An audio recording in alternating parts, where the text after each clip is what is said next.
Hello there, Rabbi. Morning, Joe. Well, it is a good morning. It's nice outside, but of course, it's a very sad week. Yet another mass shooting occurred last night. Earlier, the mass shooting in Texas of the grade school students. We talked about this a little before we hit the record button, and we could not agree on a solution. And I propose still, and you can give me your arguments, why can't we just ban all the guns? The Supreme Court has ruled, and people could debate this to no end that they were right or wrong. That's irrelevant. They ruled that owning a firearm is my constitutional right. And you're not going to take away my constitutional right to own a firearm. Well, let's see. Firearms definitely shoot things, okay? As opposed to a car, where the car is designed for one purpose, to transport you from one place to another, and correct operation of it is supposed to safely accomplish that. But with a firearm, you're definitely shooting at things. So it's a question of what you shoot at. Okay, well, let's stop right here before you go on. With a car, you get something called a license because it's not your constitutional right. So it's different. You cannot compare gun ownership or guns to car driving because owning a gun, having a gun is my constitutional right. I do not have a constitutional right to drive a car. The state issues a license, which allows me to do something that's not in the Constitution. But we can change the Constitution. That's this thing called an amendment. And there's such a thing as a snowball in hell. Let's see how fast that happens. But is that your argument, that we, just because nobody's going to vote for it, we shouldn't even try? Yes, that is my argument, because no one's going to vote for it. No one will support it. Why do you want to waste your time on something that won't work? But that was true of women's suffrage. That was true of abolishing slavery. These are all things that were enacted as efforts to stem the tide of something terrible. You know, whether it was having women be in charge for a while or not having a drink on a Saturday afternoon football game.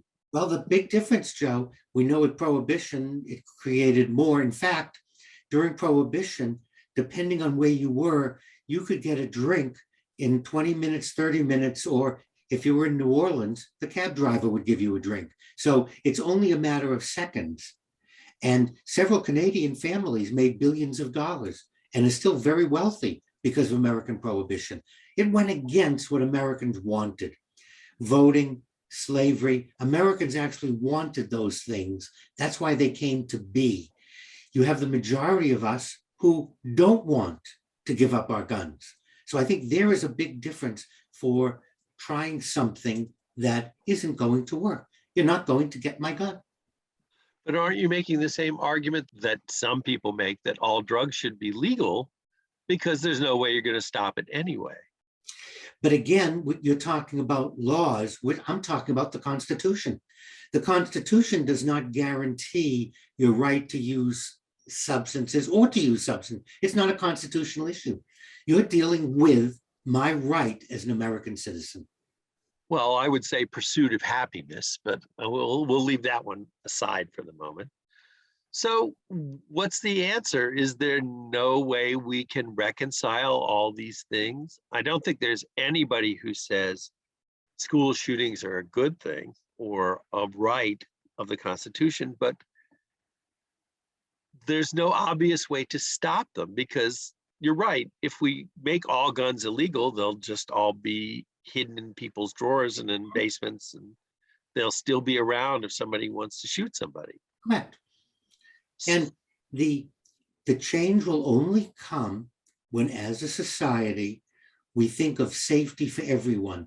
Remember, mass shootings get the attention, but on any given day here in DC, 7, 8 people are shot and 4 or 5 are killed. And that's in Chicago. Every day, 4 people are killed, 8 people are shot. And my statistics may be slightly off, but you get the point. So the school shootings get our attention, and we want to do something dramatic.